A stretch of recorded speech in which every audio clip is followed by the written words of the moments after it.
Alrighty, ladies and gents. Hope everybody's having a good morning so far.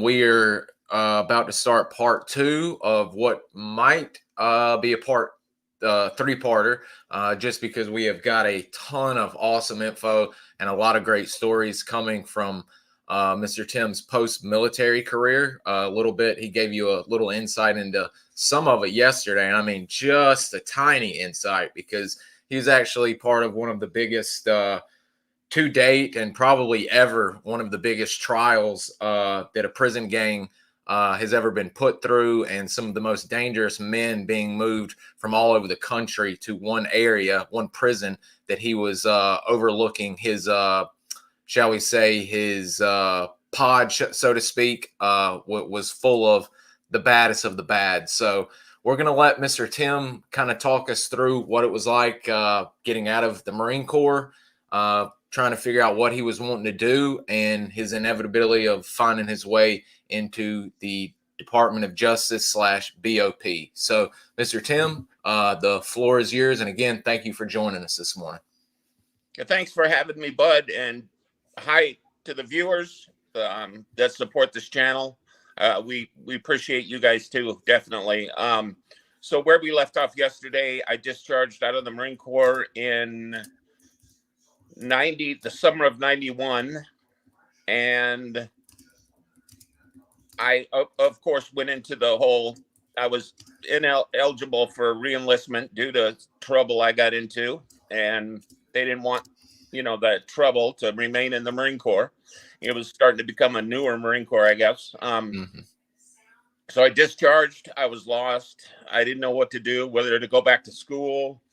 I was thinking of law enforcement. So I tested for like Gardena PD, El Segundo PD, and those processes take forever. So I was waiting on some backgrounds to come back. And I went to a job fair, and the Federal Bureau of Prisons was hiring. And at the time, they were taking ex-military and ex-law enforcement only. So I'm like, okay, this is kind of close to the Marine Corps, the chain of command in the Bureau of Prisons itself, the officers, lieutenants, captains, kind of the same rank structure as the Marine Corps. So I was like, all right, I'll give this a try. And it was October of 1992. No, October of 1991. Oh. I went in real simple. I took a test. I did a medical assessment, and then a panel of an interview in front of a panel of, I think it was a couple captains, the warden, the assistant warden, a psychologist, and within, I don't know, probably 2 or 3 weeks, they invited me back, and they gave me my clothing allowance. I went and got my uniforms, and I started working. And it was the first 2 weeks of hiring. You arrive at the institution, and you get with the HR department, and you go through institution familiarization training. So basically, you're not in uniform, and you just have classes for, I believe, 2 weeks, where, like I said, psychology, HR, the lieutenants on shift would come down and give classes. The captain gave classes. But like I was telling Bud earlier, what kind of classes? I hate to jump in again, but what kind of classes are being covered? Or just paperwork. What it's like to be around inmates. Because my shock is when I hit. I think I sent you some pictures of the compound. So when I entered from HR administration building, it's an electronic door that buzzes, opens up, and you hit the compound. And I looked out on that compound. Yeah, that's it right there. So the first grass, yeah, right there, that's the compound. So I entered right there, and that whole area where he's circling with his cursor is the north compound. and everything to the left, that wall all the way to the left, those are all units.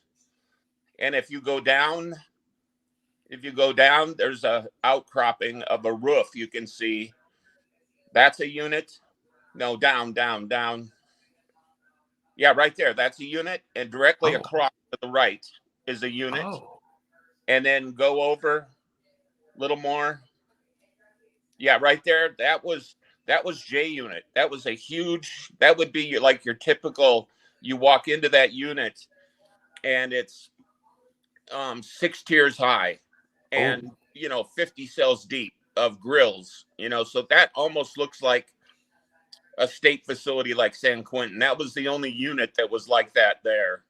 Are these dog pen cages right here? So workout? Move your cursor to the left. Yeah, right there is our shoe. Oh, wow. The special housing unit. So that is the jail within the prison. If you move your cursor to the right, that is the rec yard for the shoe inmates. Wow. Right there. Yeah. So our shoe was relatively small. It had 2 tiers. I think our max was 100 inmates we could put in there. But wow.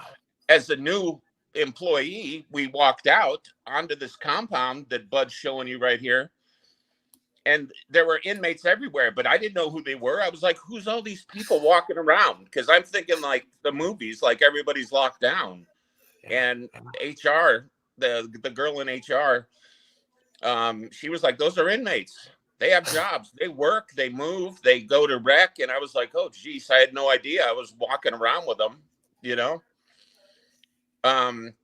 So every day for 2 weeks, if you take your cursor down to the bottom building in the center, right there. Now run that cursor all the way up to the top, all the way to the top. Keep going. Yeah, right there was our training area. So we had to walk through the whole prison to have our 2 weeks of training. So you imagine, we got called everything under the sun. There was a woman that was with me. I think she was a secretary, and she got cat calls. Oh, yeah. And in fact, she went 2 days, and the 3rd day she never showed up again. I mean, that's basically y'all running the gauntlet. Yeah, she freaked out. That's exactly what it was the gauntlet. So that was my first intro to a federal prison and going through that training. And then when I finished training with the institution familiarization, then you get your uniform and they put you on post and you kind of learn as you go, right. Today new officers are shadowed, their hands are held. But when I got hired on, they gave you keys and said, here's your unit. And every unit probably had between 100 and 150 inmates per unit. And you were the only guy in there monitoring them, What now we're with my guys, most of y'all should know. I don't know. It'll come up later a bit when I'm asking questions. Y'all will know I've got a little bit experience with federal prison, not myself personally, but was this the uniforms literally they give y'all? Is this the standard white long sleeve with the gray pants, the boots, and the belt, the shall we say tool belt look? Or well, right, that's what it is. And basically, to the viewers, we called it a duty belt, and it basically looked like a law enforcement, like a police officer's duty belt. That's what it looked like. It's called a sand brown. And we had the white shirts. In fact, when I got there, they just switched over to the white shirts and the gray pants and boots. And so we got our uniform, and they gave you a set of keys and said, go work this, and then hopefully you would run into a senior officer that would kind of show you the ropes, which I was lucky enough to have a few that kind of took me under their wing and showed me. So it's kind of just on the job training, but with violent felons that played games, Oh, because they I can't imagine if you didn't have what gangsters call a pope, or a priest or a rabbi looking over you. I mean, I don't see how you could have made it as a new guy just being thrown out there like that. I mean, it was kind of common sense, and you kind of carried yourself. You had to carry yourself like you knew what you were doing, because the inmates just smelled weakness. They smelled the fear. oh yeah, Um, they can and see it actually. and that's when you started developing the respect with the inmate population. With, you give respect and you'll get respect back. You got to remember, this old timer once told me, he said, you got to remember that these guys have been judged and sentenced already. You can't really do anything more to them. So you're not a cop. We're here to supervise and keep them within the fence line, and To be clear, to go ahead and set this straight, as you'll end up getting to on down the line, that you said, not only for prisoner to prisoner, respect is literally the name of the game in federal prison. Living, dying, being able to live comfortably and survive, but also for proper respect, as you said, to show to the prisoners they've been, their sentence has been handed down, all of that. You need to treat them with respect, and they need to treat y'all with respect, because this is, well, like you said, these are old school guys, and like military guys, you got to earn no, their respect. you have to earn it. They don't have to give you anything. You got to earn it. And I've seen it where, back when I started my first 15 years, 10 years, there were no cameras in the units.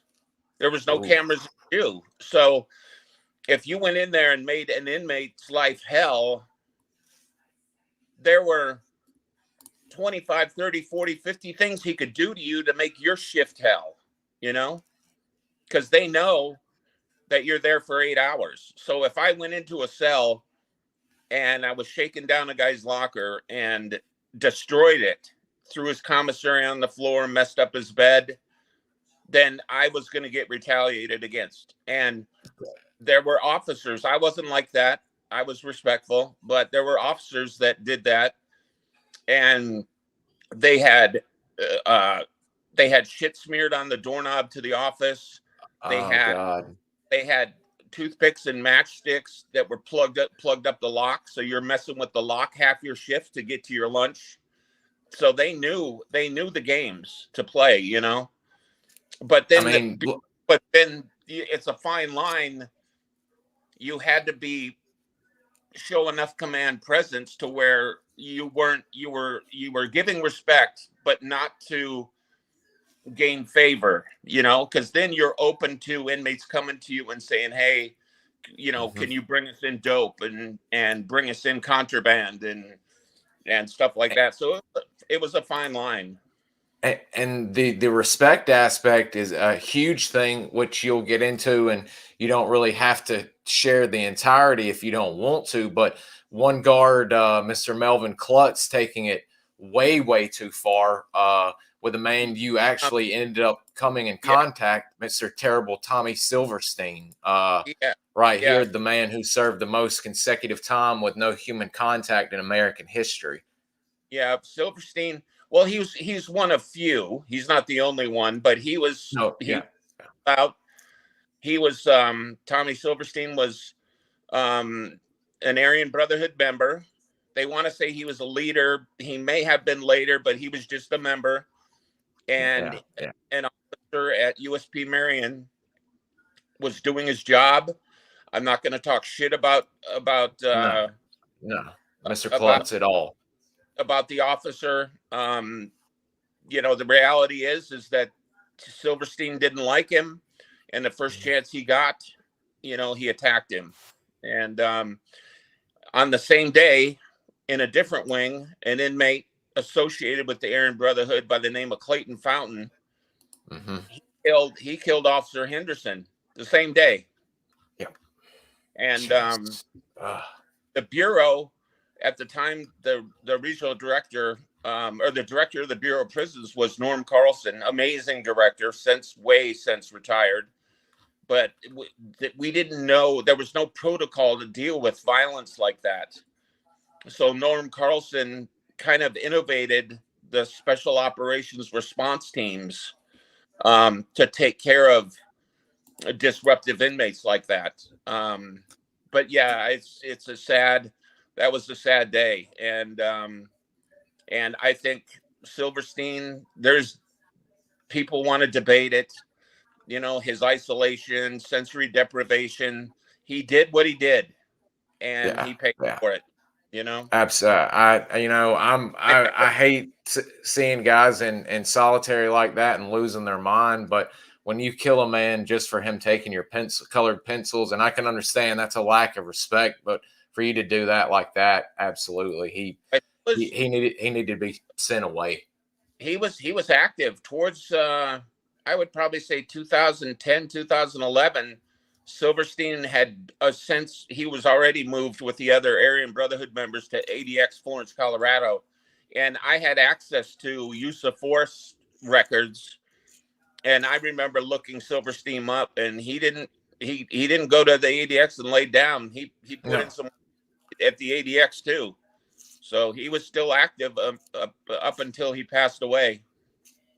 And we'll guys, we're throwing a lot of lingo out there, but we'll get into what the ADX is as we start covering some of the people that Mr. Tim gets in contact with.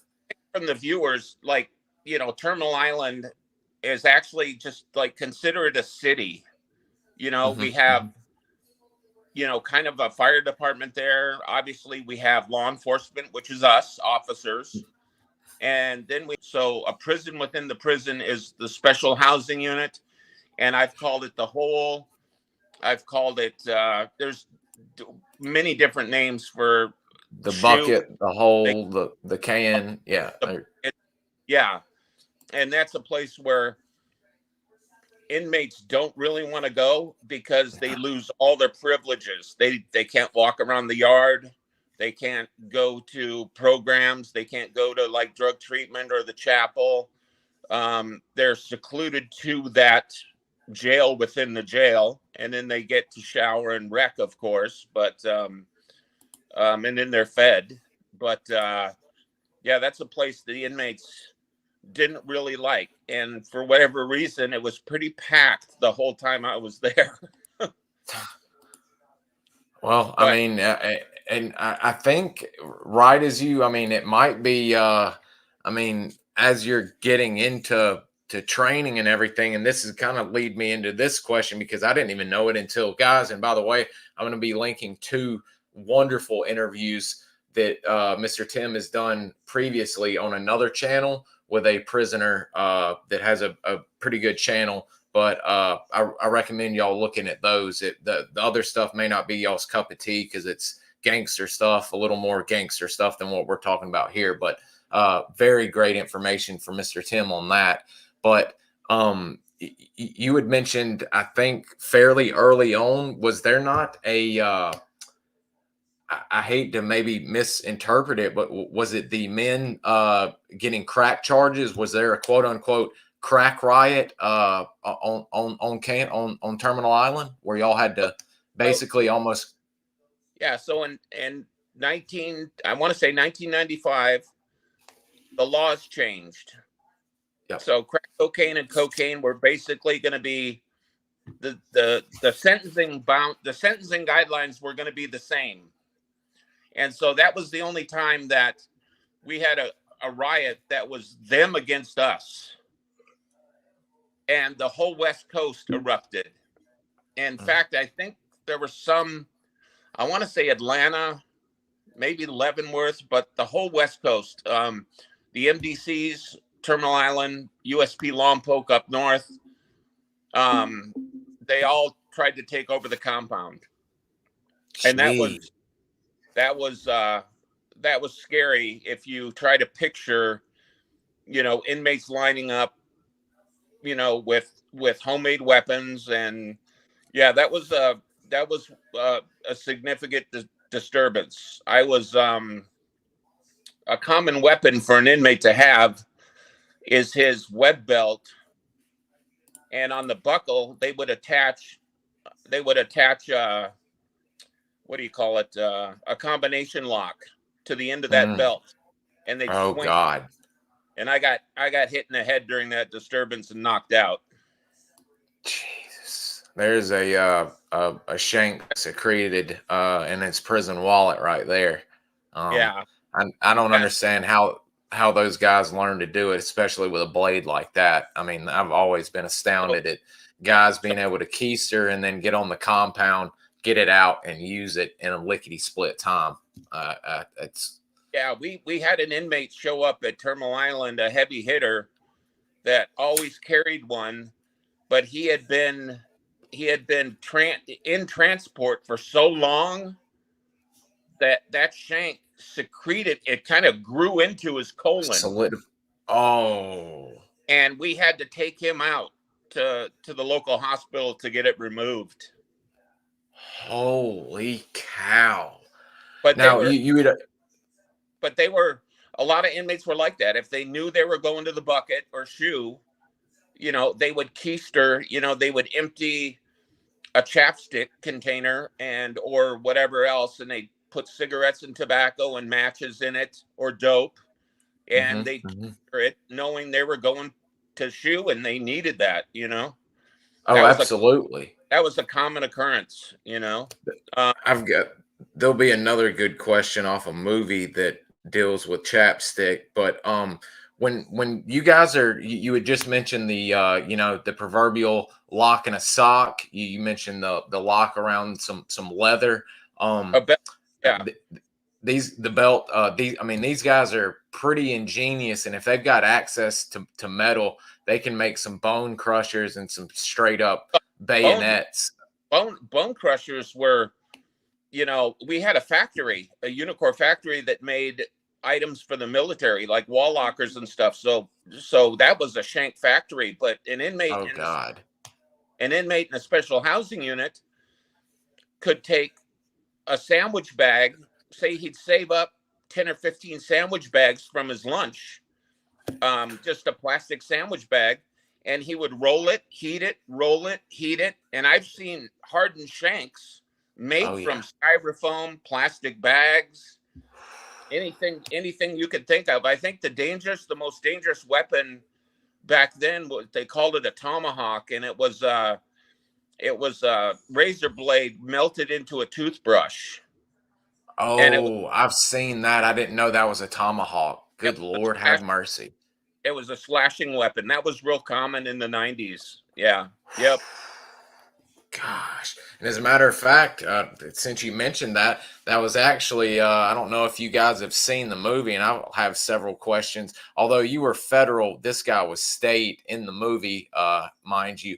I don't know if y'all seen Shot Caller, but he does that literally that exact same thing, empties out a Q-tip container, and the Game of Thrones guy did an amazing job. He got the burpees down. I mean, so that was, I just watched that for the second time a couple months ago, and that's pretty accurate as far as, getting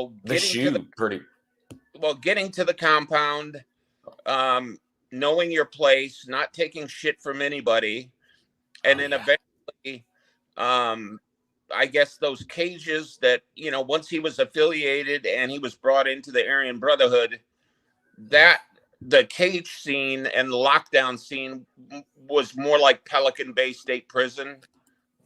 And the dog cages instantly reminded me of that.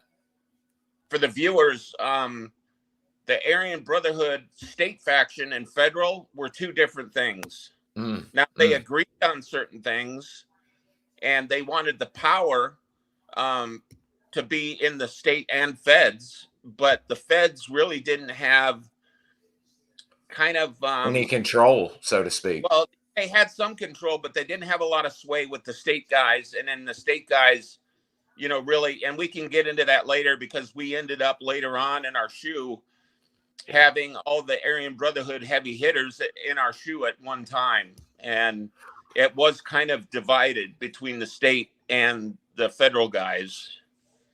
Yeah, and you even mentioned seeing a clear and distinct difference from the Fed guys' leadership and the state leadership, and the quality of guys that they're working with. and respect. Yeah, I could tell absolutely. that the state faction of the Aryan Brotherhood, I don't think the officers had any respect for those guys. Maybe they didn't deserve it, but when I received them in the federal institution I was at, you could see the lack of respect automatically, for us. That's wild. But And that's the big difference between state and feds. To be, I want to go back. So in the 93, 94, this is the mob. I'm talking about the Mafia guys that were there. Zero trouble out of all of them. Respectful, totally respectful. And but I was on the compound and I was shadowing a senior officer, and we just finished mainline. And if you can pull up, can you pull up the Terminal Island picture again? Oh yes, sir. Hang on one sec. Of the compound. Let me grab it. Where'd it go? Here we are. Well, I've got to make it go full page. Hang on. Bear with me, guys. Apologize. Oh, yeah. So if you go, where's your cursor at? Okay, if you go down a little, now go to the right. Now go up a little. That was the dining hall. Right there. Wow. That was the dining hall. So morning, lunch, and dinner was served in there to all the inmates. And so we finished chow one day, and it was a weekend. And we're kind of hanging out between moves, talking. He's showing me some stuff. And then I see 7 or 8 or 9 mobsters from the south yard. So if you run your cursor all the way to the top of that picture, keep going all the way to the top. Yeah, right there. There's 2 units down there that were like the less disciplined inmates lived in those, and it was considered an honor to live in those units down there, and that's where all the mob guys were. Like an honor dorm kind of thing? 2 of them, yeah. So, wow. So here it is, the yard's clear, and I look over at the gate, and I see a bunch of mobsters, and I'm like, who are they? And he's like, oh, those are the guys from the south yard. They come on weekends, they make dinner. And I'm like, what do you mean they make dinner? and I swear to God, it was just like Goodfellas. These guys lined up at the door, and my buddy was like, go unlock the door for him. And I was like, what? And he goes, yeah, unlock food service. So I unlocked it. I marched him to the back in the kitchen, and, all the tools. And of course there were knives, but there were lanyards locked to the tables. You know what I mean? And they made their sauce. They made spaghetti right in front of me. And you can't even imagine, that today. That ended in the 90s, Do you happen to remember if these guys were New York or Philly or? They were all East Coast. I remember it was Picaretto, a guy named Gambino that was. Oh, yeah. He was a Gambino. He was in the Gambino crime family, but he just happened to have the last name. So he was kind of just like a Gambino, He's one of the Cherry Hill heroin Gambinos. There's Rosario right there. That's Picaretto, I think, right? No, this is yeah. I'll show Picaretto, and Picaretto is a absolute legend in the Northeast crime families right here. He's got a son, as a matter of fact, I think may have been hit here recently, but this guy goes back to the Appalachian meetings and all of that. I mean, he had unions on lock. Old school. These guys were catered to. These guys had their minions. Like if there was basketball games, the mob bosses' chairs were already laid out on the basketball court, and they would just come and sit and talk together and smoke cigars. And because back then smoking was allowed, cigarettes and cigars. So so that I wouldn't say that the mob ran the place, but they kind of did what they wanted to, Would you say, and I guess towards the 90s, the heyday of mob guys being in prison really, like you said, the Goodfellas scene to where they did run the prison. Could you already tell by the 90s that, you know, like you said, the LCN guys, they had the respect. They kind of did what they want. But could you tell overall when they came in there, they knew they didn't run it. It was the Black Hand and the Brotherhood running things. Well, so no, you're getting ahead of yourself, buddy. So the mob guys, we had the mob guys kind of ran the underworld as far as the prison world, you know, like they didn't disrespect staff. They didn't demand things. They weren't loud about certain things. If an officer messed up, a mob guy had no problem calling the officer out. But places like Lewisburg, Atlanta, Oh yeah, gosh, those places I can't speak about. I've heard stories that they ran those joints, like ran them, like there was dirty staff, and Marion. we had our share of dirty staff, but the Mafia guys, the only people they had to contend with were the Serranos, which were closely associated with the Mexican Mafia, and then we had the Bloods and the Crips, and but they didn't mess with each other. Yeah, you know, they're in that same car, black, while in prison. Yeah. Well, yeah, but what I'm saying is the mob guys didn't really interact with them. You know, mob guys did their thing. There was no stepping on toes. Of course, there was, you know, contraband, sharing of contraband and stuff like that. But as far as like the heavy hitters, the Aryan Brotherhood, the Mexican Mafia, at that time, even in the 90s, those guys were off every main line. Those guys were locked up in shoes. Wow. So my experience with the Aryan Brotherhood and the Mexican Mafia and the Nazi lowriders were later on during that trial when they came to Terminal Island, you know, so we're a medium high. So of course, Lompoc, they were a penitentiary. So they had black hands walking that yard. You know, the bigger penitentiaries, even Victorville, California penitentiary, they're old as hell now, but there's some black hands walking that yard. But as far as in the 90s, Terminal Island, the heavy hitters were either in penitentiaries, but the majority of them were locked up at the ADX or you know, other locked. I would say the majority of them were at the ADX, you know? Yeah.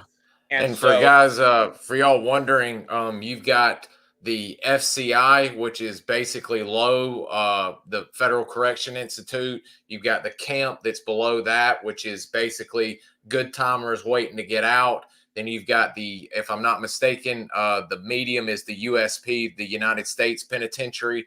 And then you get to ADX, which is administrative. I forgot what the X is, but it's basically a clean version of hell. Administrative segregation. Yeah. Administrative max is what they call the ADX, administrative maximum penitentiary. But when I got to Terminal Island, we were considered a medium high because we still had lifers that had the points that were lowered. So we had some heavy hitters, but they had lowered points because they were programming, you know, because they wanted out of Lompoc or they wanted to be closer to LA to family members for visiting and things like that. So we did have the inmate population that was capable of violence, but they just had lower points. So we ended up with them. So we had some heavy guys on that compound. I mean, we had, I think like, let me think of this. So I'm sure a lot of you have seen Predator with Arnold Schwarzenegger. The viewers have. Well, there's a tall Indian in that called Billy. Billy Bear. He was in my unit at Terminal Island. Holy cow! Beat his wife half to death on a reservation, and so we ended up with him. And that guy, soon as he walked out, into the lobby area, you could hear that laugh in that voice. And I was like, I know that from I'm like, who the hell are you? And he was like, oh, you don't know me. If I was in 48 Hours with Nick Nolte and I was in Predator, and I was like, okay, now I know. But You're crazy Billy. He had zero prison etiquette. He did not know how to act. I remember. Well, I mean, I don't know if you remember as you're getting into this, which will tie into it perfectly. If I'm not mistaken, from behind the scenes the stories and all of that they actually had to have security on set because he was such a wild man, picking fights with extras, messing around with Schwarzenegger too much, and all. I mean, so he was a legit badass. Excuse my language. But in prison, he folded. He was not a badass. He had no etiquette. The inmates ran game on him, extorted money. And I was sitting there in my office one day, and the lieutenant came around to do rounds to sign my logbook and check in with me. And Billy Bear came walking up right past the lieutenant and handed me a cigar. And I'm like, what do you do? God. Oh, I just want to give you a gift. And the lieutenant's looking at me like I'm dirty. Yeah, you know I mean. And so I was like, hey, Latham, or Landham, Sonny Landham was his name. And he's like, sir, yeah, that's it. I go, you can't do that. And he's like, okay, I'm just trying to be nice. And, he just didn't know how to act, but he was very respectful. In fact, I think I still have it. For whatever reason, like I said, I talk to the guy every day, but it's like, hey, how you doing? Whatever. But he made me a prison card with his picture in it saying, have a good future. And wow. In fact, hold on. I think I got it, bud. There we go. Dude was apparently intense. In order to appease the insurance company for Predator, Sonny Landham could only be cast if a bodyguard was hired for him. Bodyguard was not meant to protect Landham, or rather protect people on set from Landham. Hey, bud. So they inmates would make cards to send home to people, right? And for whatever reason, before this is his cellmate. It says, just a note to wish you happiness and good health and success and maybe a little bit of wealth. But they would make these cards out of scratch, but that's him. That's Sonny Landham right there. That is, let me full screen that real quick. Hold that right there. That is too cool. Oh my God. And there's the prison cat sweatpants, 99, best wishes. That is an amazing piece of history right there. That is so cool that there you are with not only all these other wild men, but here you are with one of the coolest action stars of the late 80s and 90s, Billy from Predator. I mean, geez Louise. And he had crews that would come in like Bill Maher, Woody Harrelson. Oh my God. I want to say Jack Nicholson came to the visiting room to visit him. But the poor Sonny, the inmates ran him. They ran him.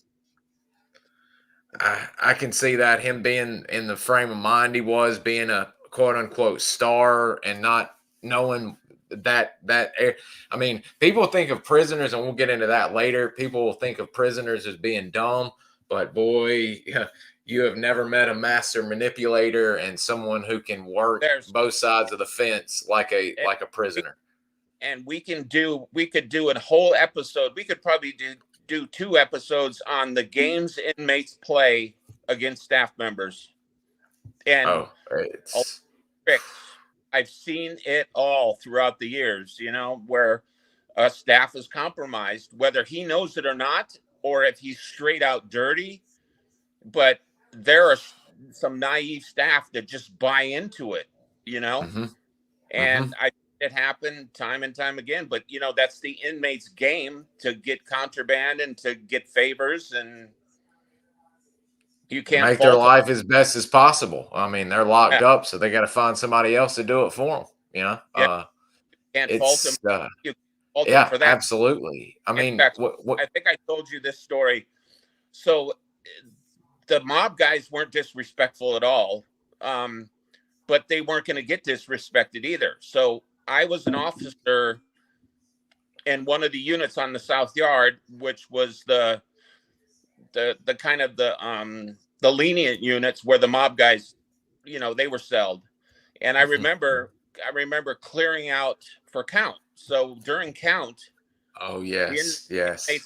inmates had to stay in their cell, and you had to clear out the bathrooms and the TV rooms and kick everybody to their cell and then count, right?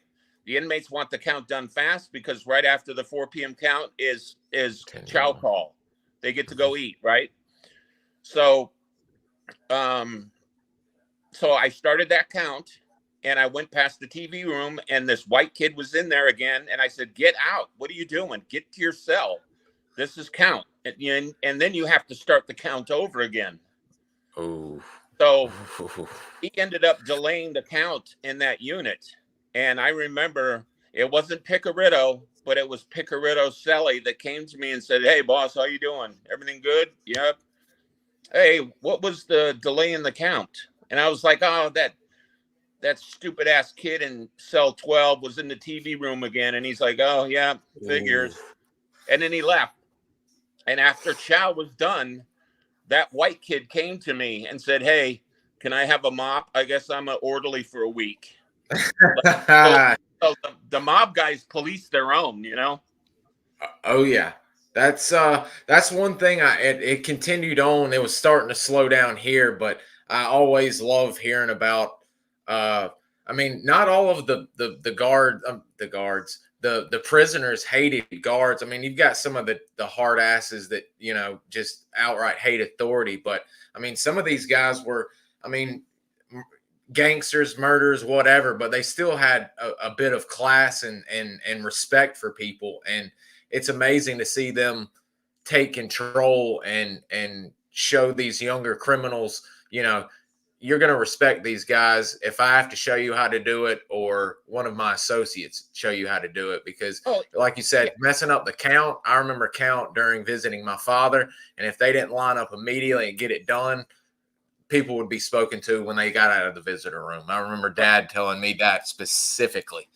Yeah. So as far as respect, though, it's like the inmates, you got to realize the inmates, that's their home 24 hours a day. We just come in for 8 or 16 hours.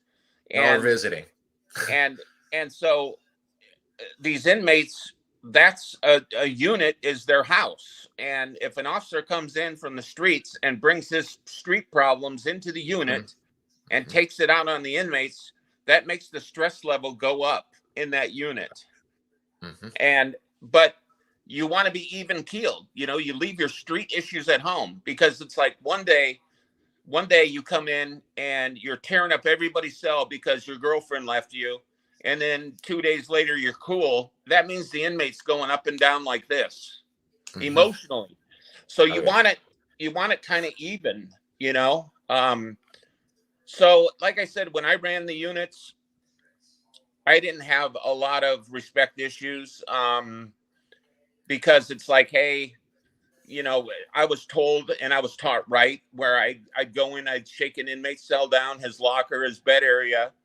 And I don't care how much commissary he had. I would, depending on how much stuff he had, I would spend an hour and a half, 2 hours in there, because everything I took out, I put back right where it was. Could you, since you're bringing that up, could you talk to us about what a I mean, people know a shakedown, but could you talk us through what a proper shakedown would consist of you doing it? Because again, you said these guys have 24 hours a day to find hiding spots, to con people, to make things. What was the best modus operandi for you when you were shaking down a cell, not only to find something, but as you said, make sure you just didn't go slinging and throwing stuff all over the place? Yeah, typically you just show them respect. They know they're going to get shaken down. Once every few days, their cell's going to be shaken down. Typically, I was told, so if you go into a cell and you open up the locker and it's a mess, that inmate's not concealing anything. It's just a mess. But if you go in and open a locker and you got all his soups here, you got his candy bars, you got his chips here, everything is neatly in order, then there's something in there, you know? And so they're keeping it too clean. I would pull stuff up, but I was also taught that inmates do have games too. Like I was told to concern myself with weapons, dope, hard contraband, right? So if an inmate had 2 or 3 burritos, you know, or say he had 6 onions he stole from food service, I'd do the shakedown, and then I would take 3 or 4 of the onions with me, but I would put 2 onions on his bunk. So when the inmate went back in and saw that he saw that I'd taken his onions, but I left him some. He understood that I knew that he had kind of a game, you know? And you think I give a shit about some homemade or stolen fruit or stolen vegetables if I can get a shank or dope? You know what I mean? So it's like, I didn't really care. You had officers that took everything, but and it benefited me. I was taught, right? It benefited me. So if I went in and saw the guy had, you know, 8 or 9 burritos, I knew he was selling them, and I would take all of them except 3, and I put them on his bunk. So he knew I knew. So inmates, for the most part, can be real idiots. So he sees that as a favor. I don't give a shit about the burritos, but eventually that dude is going to be like, oh, I owe him. You know, he looked out for me. So he may come to me, which happened more than a few times, and would tell me where a weapon was or told me where dope was. Damn. You know, like a favor, you know? Yeah. So that's the way I ran shakedowns. And I mean, I can see why you would still, I mean, even though you're going by the letter of the law, why you would be popular in that sense, because I mean, some guys, I mean, people don't realize, I mean, federal prison, going through a federal trial is hell of expensive. I mean, it'll break you. Being in prison, if you don't have family, you don't have anything on your books, you don't have commissary, you've literally got the bare minimum of everything. And you know, some of these guys will make stores. They'll, you know, back when tobacco was legal, they, you know, get bags of tobacco in to sell. And you know, so in every unit you can predict, like right now, if I went back to work, every unit would have at least 2 stores. Oh yeah. Where the inmates ran these stores, because inmates are only allowed to get once a week commissary. You know, so somebody that missed commissary might go to a store, an inmate store, and say, hey, give me, you know, a Snickers bar. And then then that inmate will owe that guy 2 Snickers bars. So it was like 2 for 1, you know? Yeah. And you kind of left them alone because that was the orderly running of the institution. You know what I mean? It's like, you know, you don't want to disrupt, you know, the environment. Didn't cause any ruckuses and everything. It kept it flowing smooth. Same thing with finding stamps. Stamps is still the money currency inside prisons. My dad, that's all we heard about was stamps. And I ran into, and especially later on as a lieutenant, I would have officers finding, you know, anywhere between 2,000-3,000 books of stamps hidden in books hidden in a cell. In fact, one officer of mine opened up a cell door, and the guy was counting them. He had covered the mattress with them. But you have to be careful with that. It's like, yeah, you want to take it, but it's like, okay, is that income or is that owed to other races? Because if that dude owed 500 books to the blacks, and I take his shit, then the race war. Then it's gonna pop off. So it's a real gentle way you got to handle it. Kick gloves situation there. Yep. Now, speaking of you learning all of this on the road, now this is another personal question. of mine going through the entrance process to a federal prison. My dad was originally at Forest City Medium for God, he got mistakenly put there. His points were messed up when he got there, and I think he did a month, maybe 4 weeks, 5 weeks, right at a month. And he was talking about how crazy that was, but ended up being over to the FCI, the LOAD, the Federal Correction Institute, and we would have to go in, and you have to line up off prison property.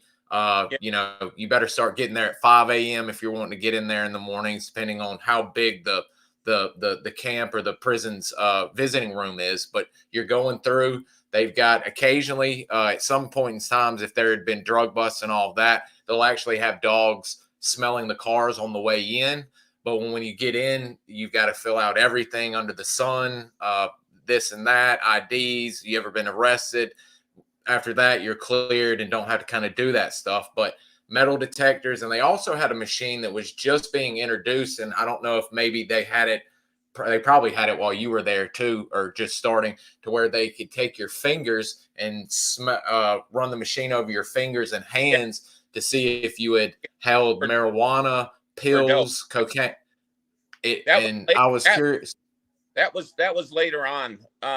The new institution where I picked up my lieutenant and I retired from had that. But back in the day at Terminal Island, you basically one time filled out this form, and if you were approved, then every time you came to visit, it was just like you could bring as much change as you wanted for the vending machine.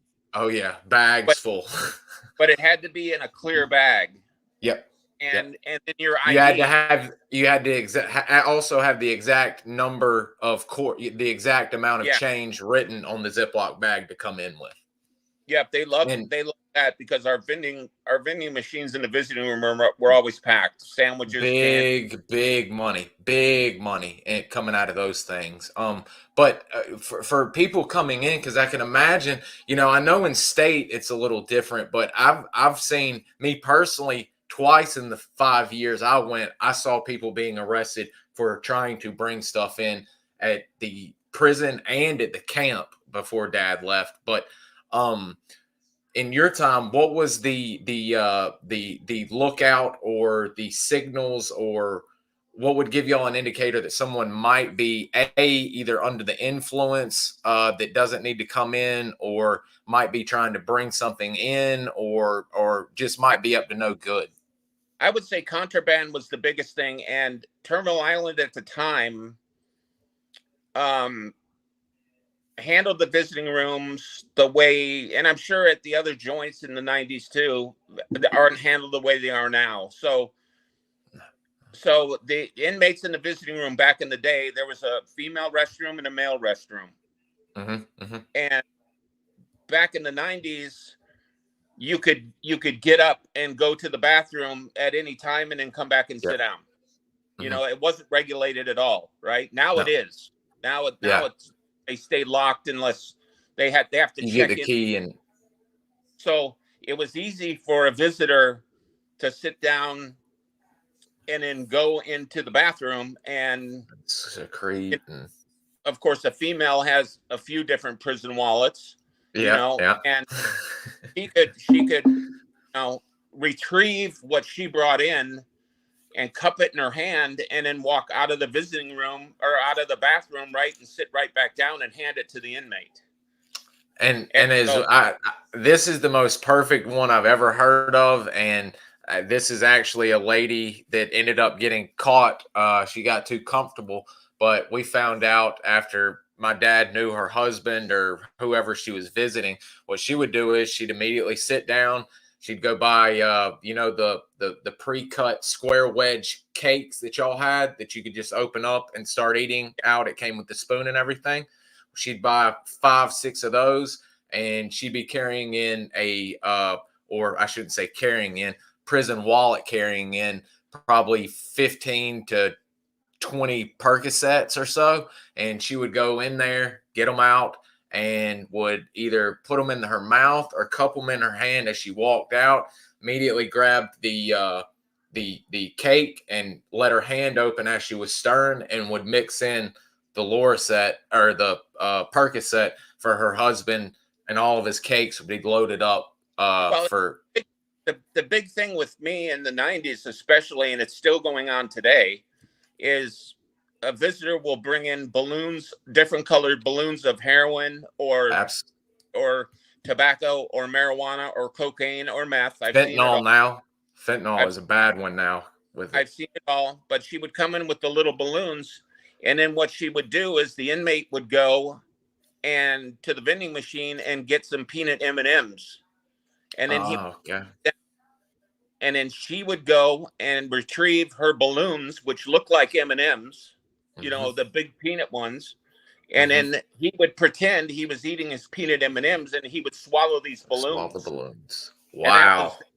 That was one of the hardest ones to detect, I think. Did y'all have any big instances of catching anybody during your time while in there? I'm sure y'all caught a few, but was there any notable instances of something going down? No, they were caught all the time. They were caught. Yeah. It was a gamble, you know. In fact, they would even stage, like they would say, you know, like our visiting room in the 90s was so packed at times, like packed. And they might have a diversion where an inmate would start having sex with his female visitor, and then the officers would direct their attention to that. And then, you know, then the other inmates would swallow contraband and, you know, hand off stuff. But, you know, what we started seeing more is unfortunately staff bringing in contraband.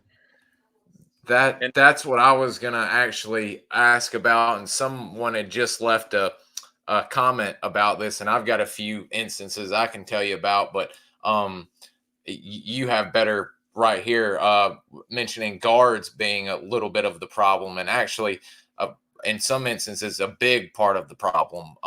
Did y'all have some guards ever bringing stuff in? I can tell my side after you if you had any. Yes, sir. Did you know of any guards or anybody that got caught bringing?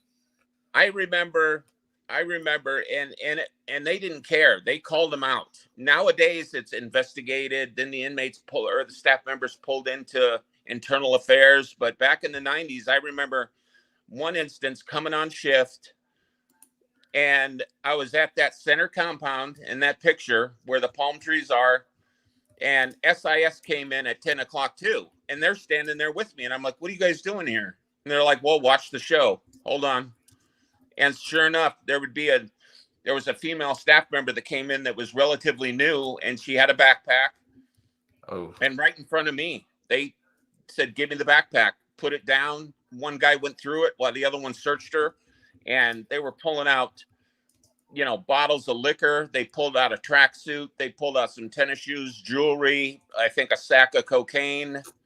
God. And back then in the 90s, bud, you need to realize that there was no front lobby screening. You could go to your car, go to control, get your keys, and go right to your unit. God. You know, so there was no screening at the time. And so there was a lot of people, well, I wouldn't say a lot, but there was staff that would bring stuff in. And there was also staff that wanted, you know, recognition. So they would actually, I've seen staff manufacture homemade weapons at home and bring them in and say, look what I found, and get an award for it. You know what I mean? Oh, yeah. So I've been curious about this, and this has been popping up when my dad was in, and a lot more now with the, I hate saying it, the OnlyFans and all of the nastiness going on and all of that. I'll never forget it. The morning we were there, the bust actually took place. There was a female guard that had been there, God, almost 15 years or something, and had worked her way up to a lieutenant or a captain or something. And she got tired of the low pay, evidently, or what she perceived to be low pay. So she started running her own single woman brothel, if you will, and was doing sexual favors for men on the compound and bringing in when the tobacco had been that's different. That's a different criminalized. That's a different kind of contraband. We had female staff in the 90s doing that. Yep. And the bat when I mean literally when tobacco was criminalized and couldn't smoke in the prisons anymore, that stuff turned to gold. I mean, she was bringing in backpacks full of tobacco. Guys would roll, 1,000 pinners. And here's where the inmates got over. Okay, so they knew before we even knew that they were going to outlaw smoking, right? So what's the commissary in the institution going to do before that ban before it's shut down? The institution commissary is going to try to sell all of the tobacco they can, to get it out there before they're banned, right? So I had inmates come to me, like the blue bugler tobacco that you would put in and roll it, Oh yeah, the big square box of. Inmates were buying those by the cases, and what they were doing is they were hiding them in the walls of their cell for when commissary ran out and due to policies couldn't sell tobacco anymore. They had enough tobacco to last the rest of their life. Jeez. And then it was how do you feel about that? I've always thought that it did cause issues there for a while because even when Dad and them were going around, it was still a bit of an issue. Guys got over it. They were still getting contraband stuff, but it was a bit of a problem. It was real slow. So they put the word out to the inmate population, and it went from no smoking in the units to you could smoke outside during movements, and then they'd even have ashtrays in front of the units, and inmates would smoke outside, and then eventually they shut it down. But you still, every unit you went into for years later, you could smell tobacco, because it's like, and it's a lame write-up, it's like a 305, like a, just contraband, and nuisance contraband to be exact. So smoking, and it still goes on today, it's like, but nowadays, since the late 90s till now, you could bring in a pack of cigarettes. That's why it's so tempting for dirty staff, where they could bring in a pack of like cigarettes, like Winston's or whatever, Marlboros, and an inmate, I think I think it was $20 per cigarette. Oh yes, absolutely. They could sell it for. So it was big profit, and it still is. A legit cig, not one of the skinny ones they'd self-roll. I mean, you could get just a ton, and you could always tell the guys that were selling or at least had their own and were twisting because they had the dirtiest index fingers from that tobacco leak. I mean, you could instantly and I saw Dad said some guys would get a fingernail file and file down their fingers a little bit to get the tobacco off because you could not wash it.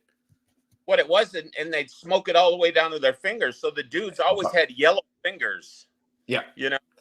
Just completely tar yellow. It's crazy. I would see guys' hand and be like, Dad, what is that? He's like, that's all nicotine. It's just crazy.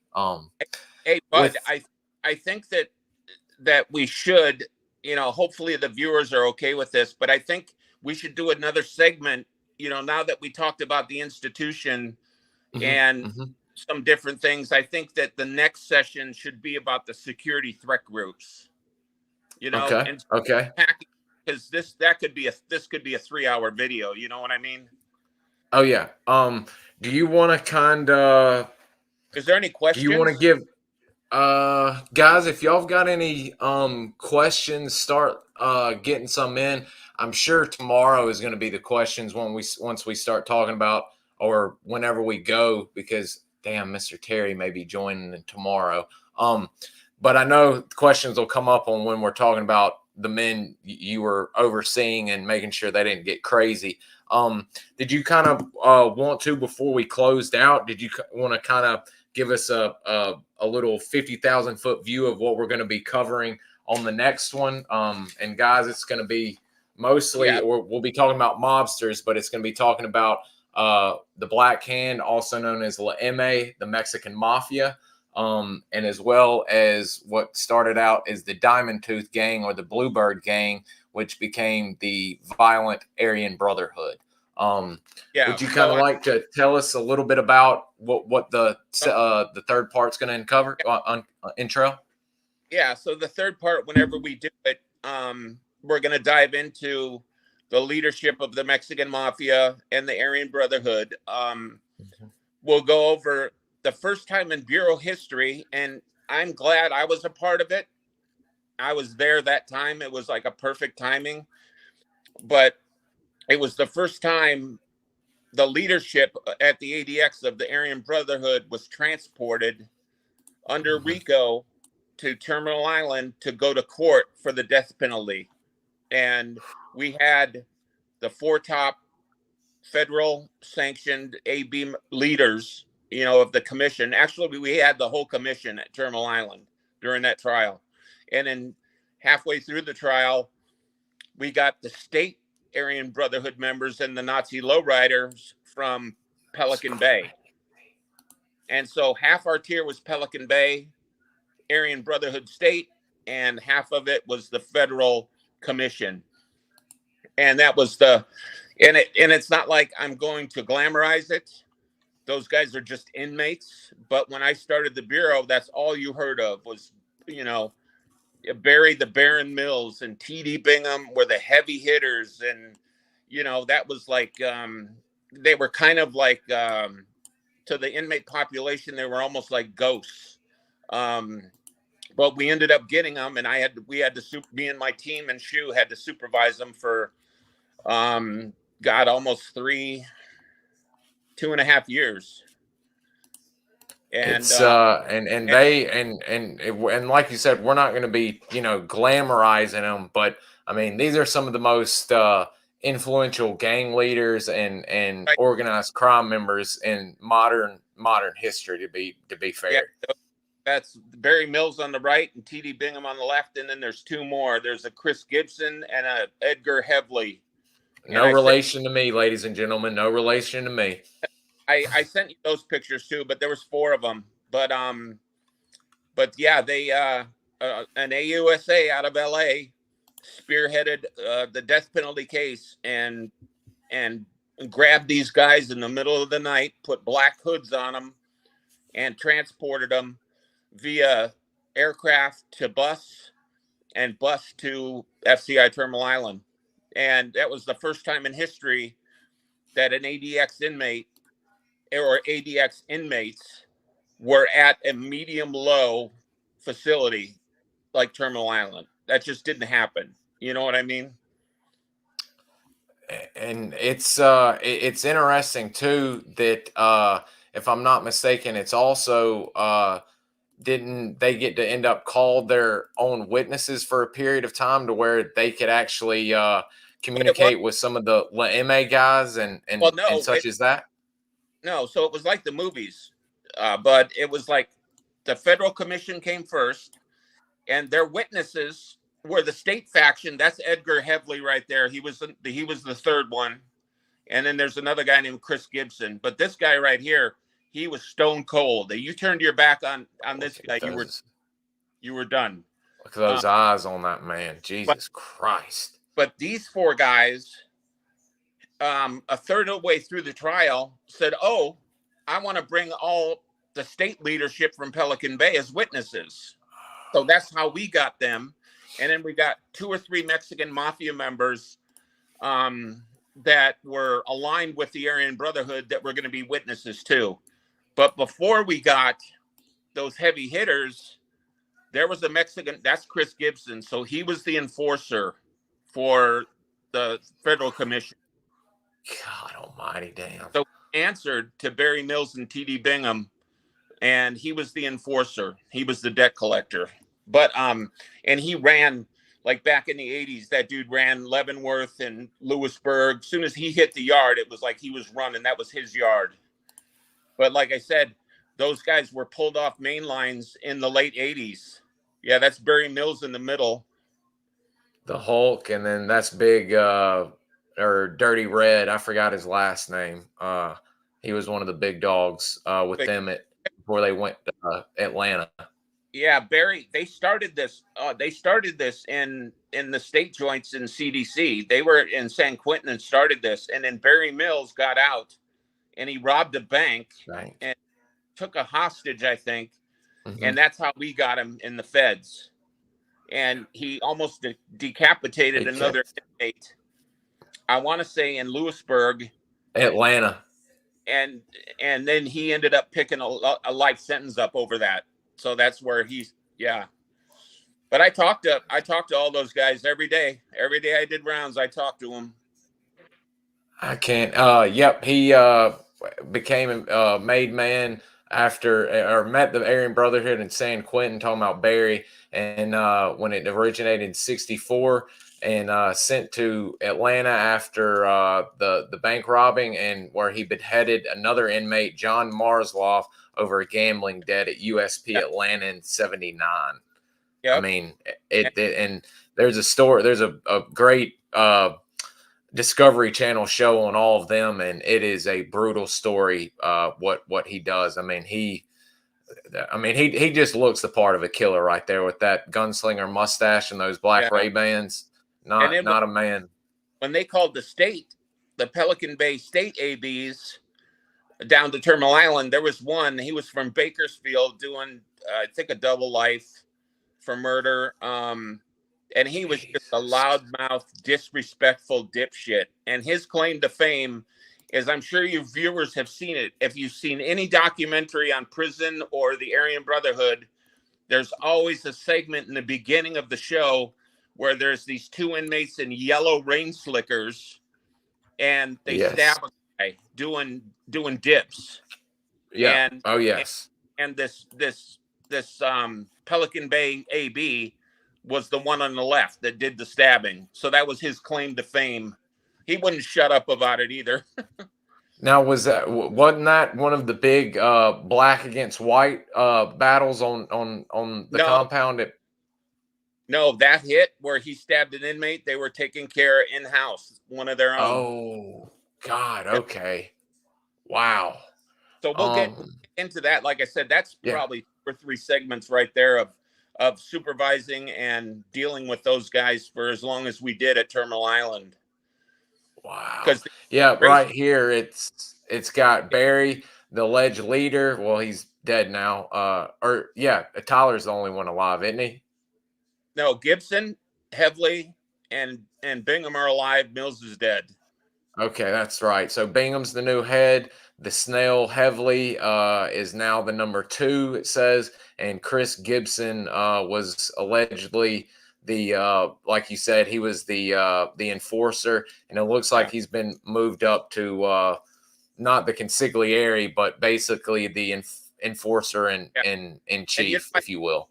You know why they call Heavley the snail? No, I can't imagine. Because you walk up and you talk to him, and he's like this. Well, Collier, I'll tell you, I disagree with it. He just talked. You almost, it was one of those dudes that you wanted to finish his sentences for him. But straight killer right there. Oh wow! I know you mentioned corn-fed during Pelican Bay. So one of our viewers said. So corn-fed got tied in to this couple in San Francisco, and this couple was gonna breed dogs for the Aryan Brotherhood. And if you look at the case, this couple, one of their huge mastiff, whatever they are, killed a prominent woman in that community. Presso Canarios, 2 beasts of dogs. Right. But corn-fed, he didn't want any attention. So when we got corn-fed he was transported to us for trial. That dude was telling. And he was the only, so when I was trying to explain to you earlier that before we got the federal commission and that death penalty trial started, months before that, we would get, we got corn-fed in. We got another guy named they called him Deadeye. Brian Healy Yes.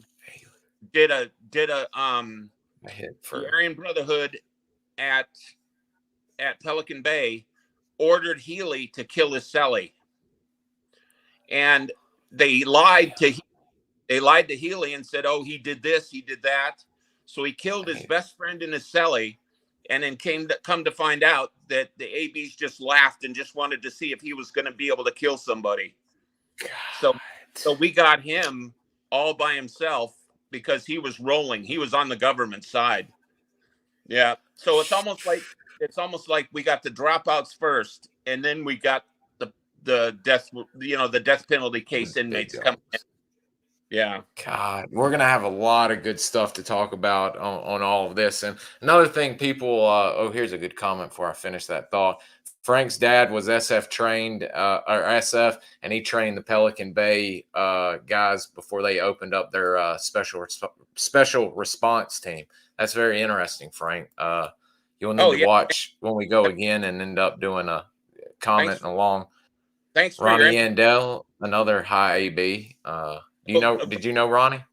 So Ronnie Yandell, that's the newer. Even though he's old, he's all state. I never met him, never dealt with him. Apparently, he's tied into the state commission, but that's newer. That's from, like, I would say 2003, 2005 to today. This wasn't. He wasn't. I mean, yeah, he was probably active in the 90s, but I didn't meet him. He didn't come to the trial. He wasn't called as a witness. I never heard his name until about a year ago. But to get back to the other question, immediately when I hired on, I had to wait a year. But once I hired on with the Bureau of Prisons, you had to wait a year. And I tried out and I made the Special Operations Response Team for Terminal Island. And that's what I could associate the Marine Corps with, we shot all the time. We did obstacle courses. We trained. We did CQB drills. And then we went to competitions all around the West Coast, competing against other institutions. Wow. Okay. So, yeah.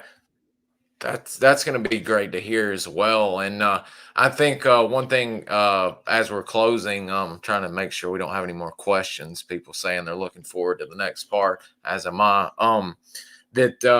People, you'll be able to help it out. I mean, Aryan Brotherhood definitely started off as a, shall we say, a race gang to protect whites and all of that. But most people wouldn't think they'd be, working outside of their race with all the tattoos and stuff they're doing. But I mean, them and the Mexican Mafia right now are basically the whatever you'd like to call it, the pair that can't be broken at the moment. I mean, they call the Aryan Brotherhood the Heroin Brotherhood. They're the top echelon. So the Aryan Brotherhood, when they were the Bluebirds or Diamond Tooth gang, they had such a small community in the state facilities that they needed to start something to look after their own. And so that's where it came from. It was race-based then. And then eventually, as the Aryan Brotherhood grew, it was less about race and more about profit and drugs. And if they could milk the blacks out of dope, they'd work with the blacks. But the Mexicans, the Mexican Mafia, had a really, really tight, regimented system on the outside to generate money and push dope. So the Aryan Brotherhood lined up with the Mexican Mafia loosely at first until it gained money. So it was all about money and profit. It wasn't really about race anymore. In fact, later on I think there was a Japanese guy or a Native American or half black and half white that was an Aryan Brotherhood member. So it was like the race thing kind of went to the wayside, I would say. Big Mike Thompson. In the early 90s. Yeah, Thompson. I've did my research on Thompson. Yeah. I've listened to the documentaries. The guy is a loudmouth and he says things. He fantasized things and he over explains things. his He, knife fighting is just he fabricates things, you know.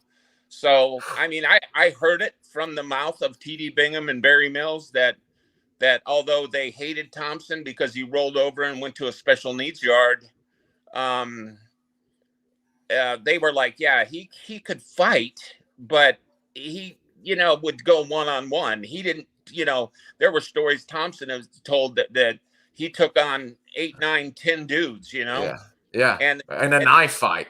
it never happened. No. No, no. That's why I'll be glad when we get into part 3 of really diving deep on some of these characters and your interactions with them and some of the stories and such that you heard along your way. So what I was going to see is tomorrow, 16th, tomorrow is going to be Terry doing us a little reunion show, telling us what happened last month. We could either plan to do it. Well, I've got jujitsu Thursday afternoon.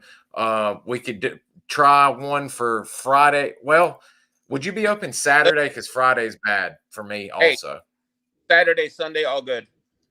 Okay, let's. I'm gonna go ahead and write it down, and we'll put Saturday down, maybe around this time or 11, and we can do part 3 because tomorrow. I'll go ahead and ruin the surprise. I am talking to y'all should know him from American Heroes channel and the Discovery show We Survived or whatever, Mr. Terry Shappert, Green Beret, who does all the survival stuff and everything. He's wanting to come on and talk about some of his work and recovering POWs and working for Task Force Dagger. So hoping we get that taken care of. So I think if I wanted to thank your viewers again for tuning in. I know this is kind of away from your normal medium of, you know, Vietnam, but I'm happy I'm on the show, and the viewers, thank you so much. And if you have any questions, you know, type it in and we'll get to them tomorrow. Oh yeah, I'll tell people today, or I'll tell you now. Y'all go ahead and get some questions ready about any group, the mob, AB, Nuestra Familia, because Frank mentioned NF earlier. The Serranos, which are the Southerners, the Norteños, which are the Northern Mexicans. So whatever y'all have got some questions on for Saturday, get them ready. I know I'll have plenty of, and hopefully y'all can piggyback off of that. But is there anything else you would like to close out with before we shut her down for the day? No, that's it. Just thank the viewers. Thank for your loyal fans. And it's a privilege and a blessing to be on your show.